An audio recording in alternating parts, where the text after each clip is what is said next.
இதய தெய்வம் எம்ஜிஆர் அவர்கள் நினைவிடத்தில், அம்மா அவர்கள் நினைவிடத்திலிருந்து கூறுகிறேன், என்றென்றைக்கும் இரட்டை இலை சின்னம் அனைத்திந்திய அண்ணா திராவிட முன்னேற்ற கழகத்தில் தான் இருக்கும். நாங்கள் தான் வெற்றி பெறுவோம்.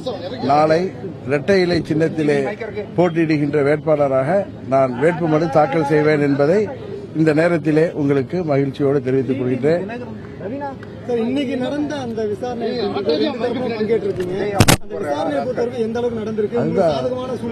நிச்சயம் எங்களுக்கு 100% வெற்றி கிடைக்கும் என்பதை இந்த நேரத்திலே நான் அனைத்து இந்திய அண்ணா திராவிட முன்னேற்ற கழகத்தின் சார்பாக, அதன் துணை பொதுச் செயலாளர் என்ற முறையில் பொதுச் செயலாளரின் சார்பாக தெரிவித்துக் கொள்கின்றேன். நன்றி. விசாரணையை தொடர்ந்து தேர்தல் ஆணையம் தரப்பில் ஏதேனும் கருத்துக்கள் தெரிவிக்கப்பட்டிருக்கீங்களா? திரும்ப சொல்கிறேன், நிச்சயம் இரட்டை இலை சின்னம் எங்களுக்குத்தான் தொடர்ந்து இருக்கும். நான் நாளை இரட்டை இலை சின்னத்தில் தான் வேட்புமனு தாக்கல் செய்வேன். நீங்க நீதிமன்றத்துக்கு இன்னைக்கு போயிருந்தீங்க, உங்களுடைய வழக்கு தொடர்பாக 24ஆம் தேதி வரைக்கும் அல்ல, அந்த வழக்கு 96 நடைபெற்று வர வழக்கு. அதற்கும் நான் தேர்தலில் நிற்பதற்கும் எந்த சம்பந்தமும் இல்லை. 99 இந்த வழக்குகளுடன் தான் 99 பாராளுமன்ற தேர்தலும் சரி, 2004 பாராளுமன்ற தேர்தலும் சரி, ராஜ்யசபா தேர்தலிலும் நான் போட்டியிட்டு வெற்றி பெற்றிருக்கிறேன்.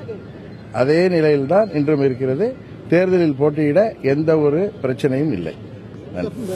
பிரச்சாரங்கள் குறித்து திட்டமிடுதல் முடிவாயிடுச்சு. ஆமா, நாளை வேட்புமனு தாக்கல், நாளை மாலையிலிருந்து பிரச்சாரத்தை தொடங்குவோம். நன்றி நன்றி நன்றி. இரட்டை இலை சின்னம் நிச்சயமாக எங்களுக்கு தான் என்றும், இந்த விவகாரத்தில் 100% வெற்றி எங்களுக்கே வந்து சேரும் என்றும் அதிமுகவின் துணை பொதுச் செயலாளர் டிடிவி தினகரன் செய்தியாளர்கள் சந்திப்பில் கூறியிருக்கிறார்.